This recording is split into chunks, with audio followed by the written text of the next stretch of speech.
사도행전 1장에서 이제 7장까지는 예루살렘 교회의 부흥입니다.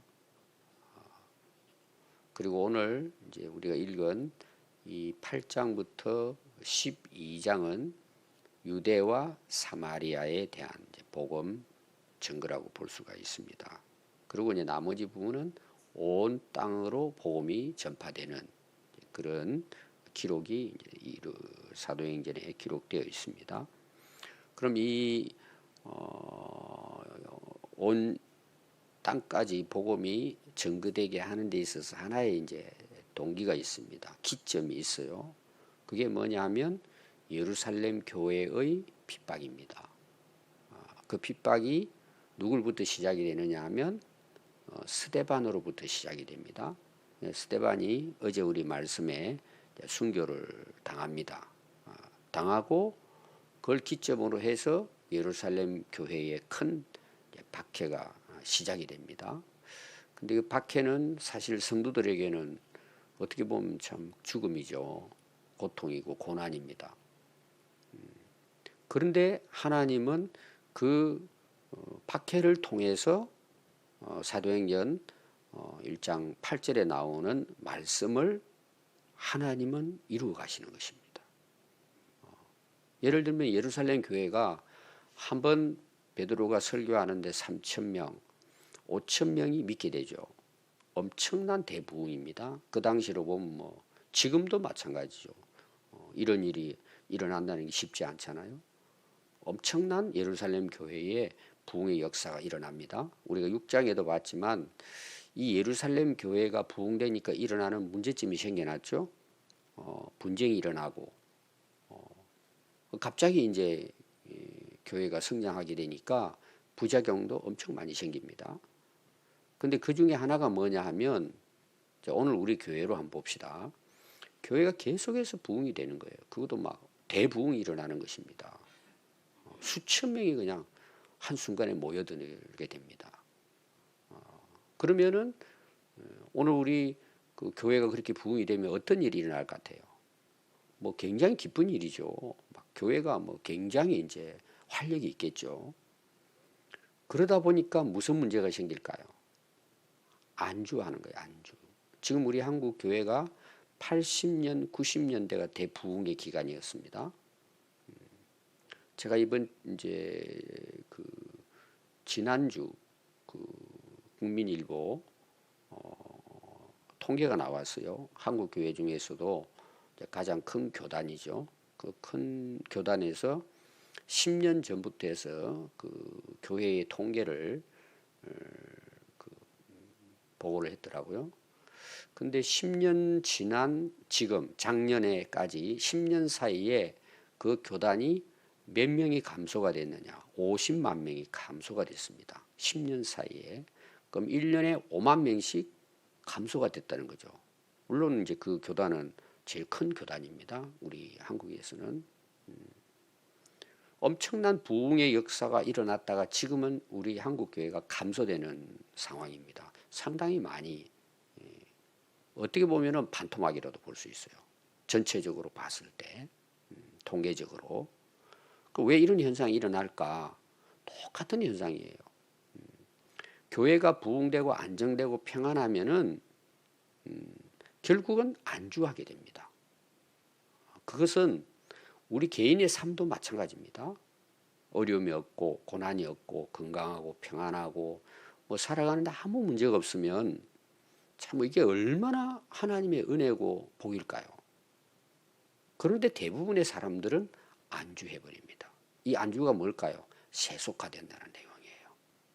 역적 잠에 빠져버리는 거죠. 그래서 이 예루살렘 교회에 하나님의 처방이 뭘까? 박해를 하나님이 얼마나 능력이 많으세요. 그럼 막으실 수 있죠. 계속해서 부흥을 일으킬 수 있죠. 근데 하나님은 허락하십니다. 그거를. 아니 하나님이 전능하시고 능력이 많으신 분인데 왜 핍박과 박해를 하나님께서 막아주지 않으시고 그걸 왜 허락하실까라는 거예요. 아마 그 당시 스데반도 그렇고 어제 우리 스데반의 순교를 봤잖아요. 스데반은 이제 그래도 그걸 받아들이죠. 하나님 앞에서. 근데 예루살렘 교회는 핍박이 강하게 이제 임하게 됩니다. 근데 결국은 사도행 역사를 보면 어때요? 결론은 하나님의 뜻이 이루어지는 거예요. 그게 뭘까요? 땅 끝까지 복음이 전거되도록 그걸 계기를 통해서 이루어 가시는 것입니다. 그래서 특별히 이제 이 8장부터 이제 핍박이 시작되는데 그 결과는 하나님의 선한 역사가 이루어져 갔다는 것입니다. 그래서 오늘은 유대와 사마리아로부터 오늘 거기 여러분들이 그 1절 말씀해 보시면은 모든 땅으로 흩어지니라. 자, 교회는 두 가지 역할이 있습니다. 기능이 있어요. 모이는 기능이 있어요. 잘 모여야 합니다. 모이는 이유는 뭐예요? 우리가 말씀을 배우고 믿음이 성숙되면서 하나님을 예배하는 거고 교회로서의 사명을 감당하기 위해서 모여야죠. 모이는 게. 또 하나 기능이 뭐냐 하면 이제 흩어져야죠. 그게 이제 진짜 좋은 교회입니다. 우리가 이제 샘물도 흘러야 썩지 않습니다. 우리 인생도 마찬가지예요. 들어온 만큼 흘러보내야 됩니다. 그래 안 썩어요. 자, 우리가 은혜를 받았다 그러죠? 은혜를 받았으면 은혜를 받은 자의 열매가 따라야 되는 거예요. 그냥 은혜 받았다고 뭐 내 좋지 그러고 자기 만족에 빠지면 어때요? 그 영적으로 썩습니다. 다. 이게 다 영적인 원리예요. 교회도 마찬가지입니다. 그래서 들어오면 흘러보내야 돼요. 저는 오늘 한국 교회가 왜 자꾸 문제가 생기는가? 흘려보내지를 않는 거예요. 그리고 거기에 대한 어떤 비전이 없어요. 그냥 모이면 좋은 거예요. 그냥. 여러분 세일 모임도 마찬가지예요. 우리 교회도 뭐 그런 현상이 일어나요. 우리끼리 좋은 거야 그냥. 이게 계속해서 번식하고 흩어져 나가야 이게 교회의 역할인데 우리끼리는 마음이 맞고 좋은 거예요. 그게 나쁘지 않아요. 굉장히 그거는 건강한 거죠. 근데 거기서 머물러 버리면 그 교회 역할은 반토막밖에 안 되는 거예요. 거기서부터 뭐예요? 흘러내 보내야 되는 거예요. 여러분 가정도 마찬가지고 모든 우리 영적인 삶이에요. 근데 그게 안 되잖아요. 사람들은. 지금이 좋은데. 그러니까 하나님께서 뭐예요? 핍박과 박해라는 걸 통해 가지고 흩어지게 만드셨다는 내용이에요. 이건 오늘도 우리 개인적으로도 일어날 수 있는 하나의 영적인 원리라고 볼 수가 있습니다. 그래서 결국은 뭐예요? 유다와 사마리아와 모든 땅으로 흩어지게 되는 거예요. 이게 이제 사도행전 또 뭐예요? 성령의 역사입니다. 우리 전체적으로 사도행전의 그 밑에 흐르는 역사는 성령의 역사입니다. 성령께서 이제 이끌어 가시죠. 이런 이제 교회가 하나님이 원하시는 교회죠. 성령의 역사를 통해서 이루어지는 교회예요. 사람들이 모여가지고 머리 짜가지고 하는 것은 그건 다 인본주의. 성령이 우리 안에 임하고 성령이 교회를 이끌어가고 예수님이 머리가 되어서 그 예수님 명령을 따라 움직이는 교회가 가장 건강하고 좋은 교회예요. 아멘. 근데 우리가 신앙생활 하는 거 보십시오. 되게 자기 개인적인 어떤 그 지식, 경험으로 신앙생활 하려고 그래요. 그 다 인본주의로 흐르게 되어 있습니다. 오늘날 교회도 마찬가지입니다. 너무 배가 부르니까 그냥 앉아가지고 자기들끼리 싸우는 거예요. 이게. 흩어지게 만드셨다. 자, 스데반이 이제 순교를 했습니다. 근데 2절에 보니까 경건한 사람들이 스데반을 장사하고 크게 울었더라. 자, 앞에 나오는 내용은 예루살렘 교회가 핍박을 받자 사도만 남겨놓고 다 흩어졌다 그랬어요. 성도들이 다. 이제 사도들은 나름대로 또 교회를 이끌어가야 할 사명이 있으니까 그 핍박을 받는 사람들 거의 성도들이 다 흩어졌다는 거예요. 다른 지역으로. 그래서 위쪽이 이제 사마리아죠. 그리고 올라가면 안디옥이 나오고 이제 그 소아시아 지역이 나오죠. 그렇게 이제 복음이 흘러 내려갑니다. 근데 경건한 사람들이 누굴까? 되게 이제 그 성도다 이렇게 볼 수 있는데 성도들은 이미 다 흩어져 버렸죠. 그래서 이 경건한 사람들을 되게 이제 그 해석하기를 앞에 이제 스데반이 복음을 전하고 또 스데반이 핍박을 받고 마지막 스데반이 돌아가는 모습을 봤잖아요. 그 유대인들 중에서도 예수 믿는 사람들이 있었습니다. 그리고 예루살렘 교회가 부흥됐다는 것은 그 대상이 전부 다 유대인들이에요. 물론 이제 외국에 가서 살다가 온 유대인도 있었죠. 우리가 그 6장에서 봤습니다. 여러 부류가 있지만 여기 경건한 사람은 유대인이라고 볼 수 있어요. 이 유대인 중에도 뭐예요? 오늘로 말하면은 양심 있는 사람. 야, 진짜 복음을 들으니까 스데반의 모습을 보니까 정말 예수님이 그리스도이시구나. 이 마음의 찔림을 받았잖아요. 그러니까 정말 그들은 선한 마음을 가지고 정말 예수님은 그리스도이시다. 이걸 깨달은 사람이라고 볼 수 있어요. 또 어떤 경우에는 정말 유대인으로서 율법주의가 아니라 정말 하나님의 말씀을 순종하고 선한 양심을 가지고 살았던 인물이었을 것이다. 이렇게 봅니다. 그러니까 이제 스데반은 불법적으로 지금 돌로 쳐 죽인 거잖아요. 이게 정상적으로 죽인 것이 아니고 이들이 이제 마음 아파하면서 크게 울면서 이들이 스데반의 그 장례식을 치러 주었다는 것입니다. 그리고 이제 사울이 나와요. 사울은 바울입니다. 그래서 이제 사울, 바울, 이제 그 사울은 히브리어 이름입니다. 원래 본 명이죠. 사울이. 사울은 뭐예요? 죽이는 자의 앞잡이라 그랬죠. 스데반이 죽었습니다.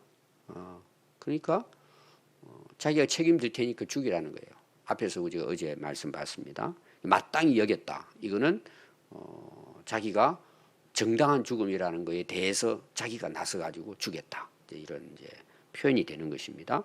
그래서 이제 스데반이 죽고 난 다음에 사람들이 다 흩어져 버렸잖아요.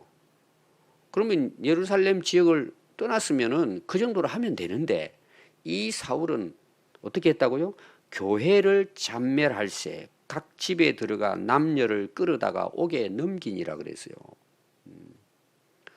그러니까 숨어 있는 사람들이 있겠죠. 나오지 못하고 이제 왜냐하면 그 뭐 죽이니까 그때 당시 감옥에 집어넣고 하니까 사람들이 다 뭐 굴속에 숨고 그 당시 모르게 모여서 이제 예배도 드리고 했다고 볼 수 있습니다. 근데 이 사울이 얼마나 악한 사람인지 다니면서 다 찾아내 가지고는 끌고 와 가지고는 감옥에 집어넣는 거예요.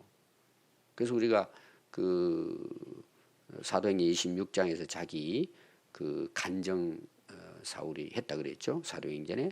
그리고 자기에 대해서 디모데 전서에는 뭐라 그랬어요? 나는 죄인 중에 괴수라고 본인이 이제 그 간증을 하잖아요. 괴수라는 말이 우두머리인데 바로 이런 이제 사울의 부분 때문에 자기 스스로가 이제 나는 교회를 괴롭혔던 가장 깡패 중에서 두목이다. 이렇게 이제 표현한 내용들이 여기 실제로 이제 사울의 모습에서 그 당시 나왔습니다. 얼마나 악했는가 하는 것을 기록을 하고 있습니다. 4절부터 8절 말씀은 이제 복음이 사마리아로 이제 증거가 됐다 그랬죠. 자, 흩어진 사람들입니다. 이제 흩어진 사람들이 도망가 가지고 숨습니다. 그러면 사마리아는 유대 지역 위쪽에 있죠. 그리고 위가 이제 갈릴리 지역입니다. 지금 이제 예루살렘을 중심으로 해서는 지금 뭐예요? 오늘 우리나라로 말하면 서울 수도에서는 이 교회가 부흥이 된 거예요. 큰 부흥의 역사가 일어났습니다. 근데 막 잡아 죽이니까 그 예루살렘 수도를 떠났다는 내용이에요. 그럼 떠나면 대한민국 여러 곳곳으로 흩어지고 뭐예요? 위쪽 사마리아까지 올라간 거예요. 사마리아는 유대인들하고 관계가 안 좋잖아요. 아예 그 길을 지나가지도 않아요. 상종하지를 않습니다. 그래서 그들은 이방 사람이나 마찬가지로 사마리아 사람을 취급한 거예요. 저 나쁜 놈들, 저 호네라들. 이제 그 구약 역사로 보면 나오잖아요. 나누어 가지고 그렇게 이제 서로 싸웠습니다. 그러니까 사람들이 사마리아 쪽으로는 가지도 않아요. 근데 이 그 성도들은 흩어져서 두루 다니면서 사마리아 성에 들어가서 복음을 전했는데 그 복음을 전하는 데 있어서 또 한 사람의 인물이 나와요. 빌립입니다. 빌립. 스데반 그 다음에 빌립입니다. 우리 6장에 보면은 7명의 집사 중에 첫 번째가 스데반이고 두 번째가 빌립이라고 나와요.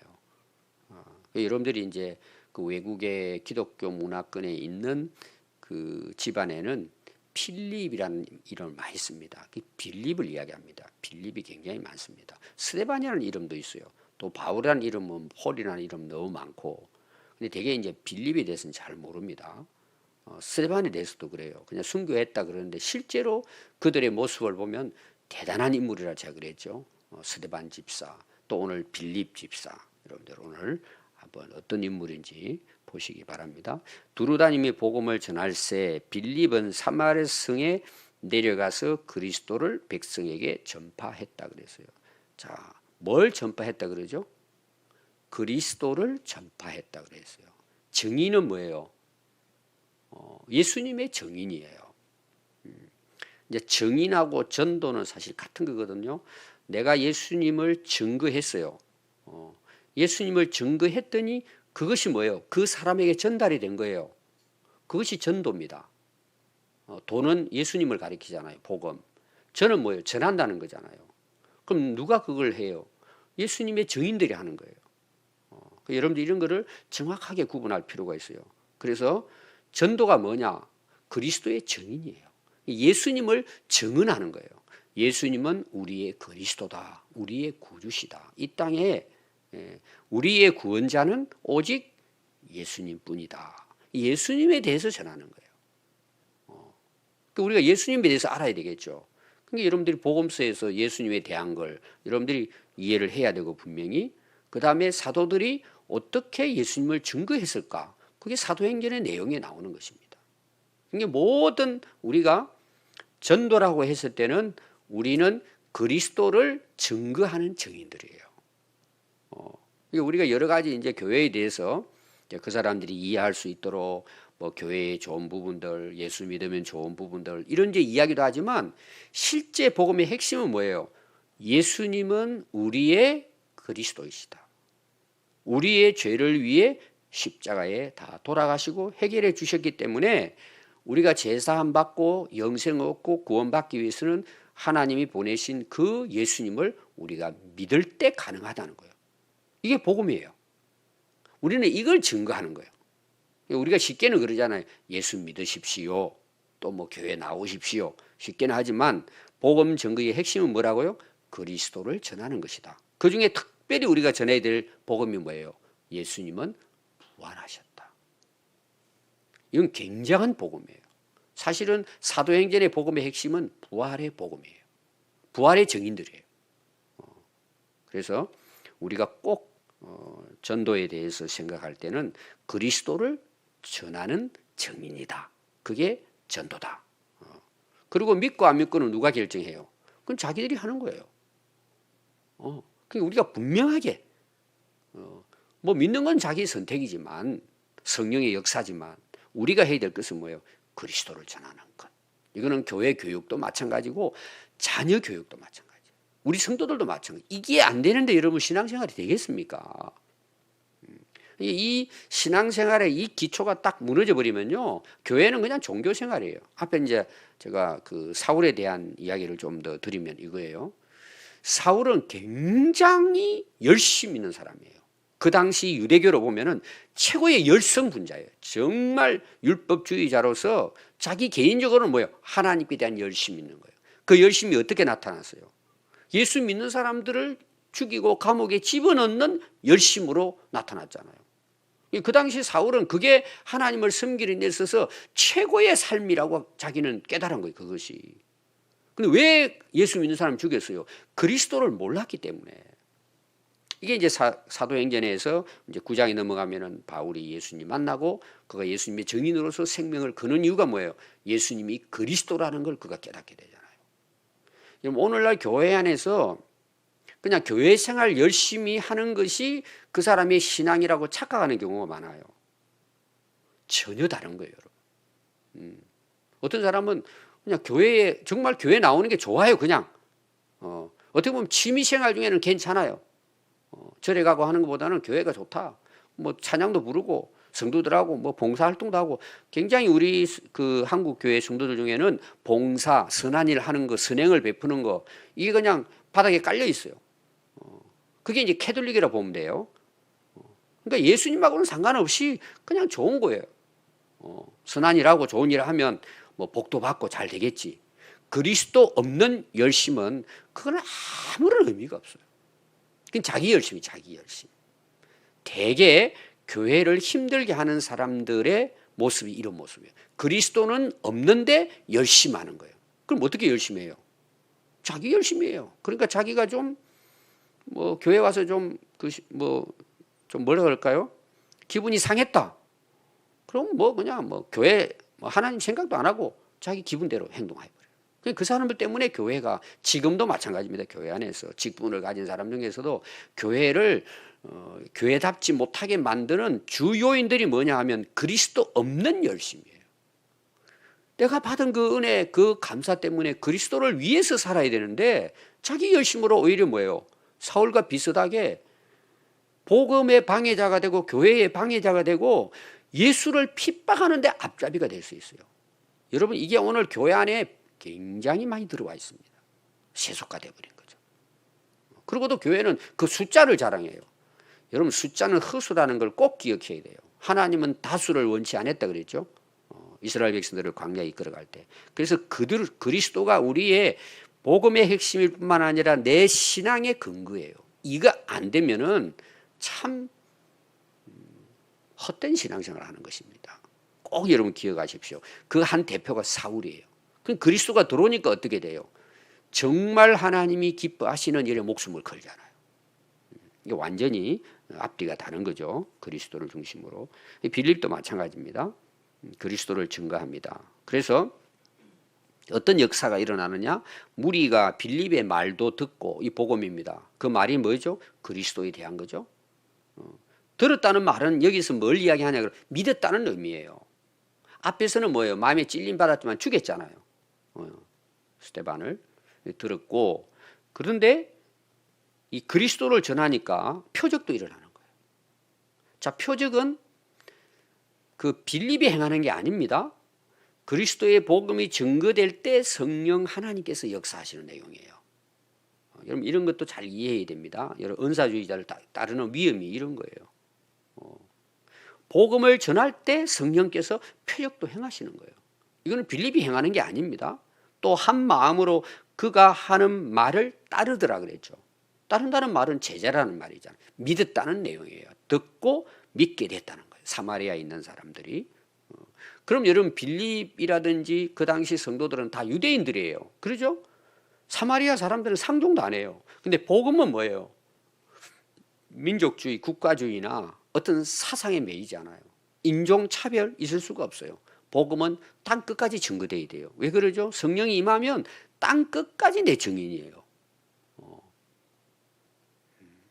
제가 아는 분이 일본 복음화에 대해서 글을 썼더라고요. 제가 어제 읽어봤습니다. 그걸. 근데 맞아요, 그것이. 정치적으로는 일본과 우리의 관계가 옛날부터 이런 그 안 좋은 역사가 있으니까 이걸 가지고 계속해서 지금까지도 끌어지지만 그리스도인들의 복음 증거는 뭐예요? 차별이 없어요. 일본이든 중국이든 소련이든 미국이든 어느 나라든지. 지금 여러분 그 아프간 사태가 일어나고 있잖아요. 심각합니다. 어제 거기에 33년 목회한 목사님의 그 아프간 사역에 대한 이야기를 들었어요. 들었는데 지금도 땅굴 속에서 보이지 않는 곳에 숨어서 복음을 전하는 선교사들도 있고 현지인들이 있어요. 그거는 이제 비밀로 알려줄 수는 없지만 지금도 그것이 복음이 증거되는 거예요. 거기는 무슬림이잖아요. 이 복음은 차별이 없이 증거되는 거예요. 아멘. 이 빌립이 이제 올라가서 그 일을 성도들과 했는데 하나님은 뭐예요? 그곳에도 역사하시는 거예요. 복음이 증거되는 곳에. 또 7절에 한번 보십시오. 많은 사람에게 붙었던 더러운 귀신들도 소리 지르고 도망갑니다. 그리고 중풍병자, 걷지 못하는 자들이 걷게 되는 기적 같은 표적들이 그곳에 일어난 거예요. 그럼 왜 그 표적이 일어나요? 그리스도를 증거하는 가운데 일어났고 그걸 통해서 그들이 그리스도를 믿게 하기 위한 표적과 기사들이에요. 이 사도행전 역사도 그렇고 오늘도 마찬가지입니다. 그래서 그 사마리아 성에 큰 기쁨이 있더라. 한번 여러분 생각해 봐요. 복음을 몰랐는데 그들이 예수님을 만났어요. 그들이 제사함 받고 구원을 받았어요. 이게 얼마나 대단한 복음이에요. 기쁜 소식이잖아요. 굿뉴스잖아요. 그러니까 우리가 정말 그 예수님을 바로 알고 깨닫고 예수님 내 안에 거하시면 뭐예요? 환경을 초월해서 내 안에는 기쁨과 감사가 넘치는 거예요. 제가 지난주 설교했죠. 네 가지 점검해 보시라고. 정말 그리스도 때문에 내가 기뻐하고 감사하느냐는 거예요. 근데 우리가 식어지잖아요, 이것이. 왜? 안주하니까. 기도 안 하고 말씀과 멀어지면 여러분 은혜라는 건 쉽게 잊어버려요. 이스라엘 백성들 40년 동안 광야 생활 보세요. 깨어있지 않으면요 원망하고 불평하는 거예요. 기쁨이 넘쳤습니다. 주님이 주시는 기쁨이에요. 또 그 병자가 낫잖아요. 이 얼마나 큰 역사가 일어날까요? 그래서 막 그 성 안에 복음이 들어가니까 어때요? 기쁨이 넘쳐 나타나는 거예요. 이 기쁨이 우리 교회 안에서도 여러분들의 가정에도 또 우리가 복음을 전하는 곳에도 그 복음을 들은 사람들이 이 큰 기쁨을 누리게 되겠죠. 우리 하늘나라 가는 그날까지 주님 주신 이 은혜의 기쁨이 항상 넘쳐 흘러날 수 있기를 바랍니다. 기도하겠습니다.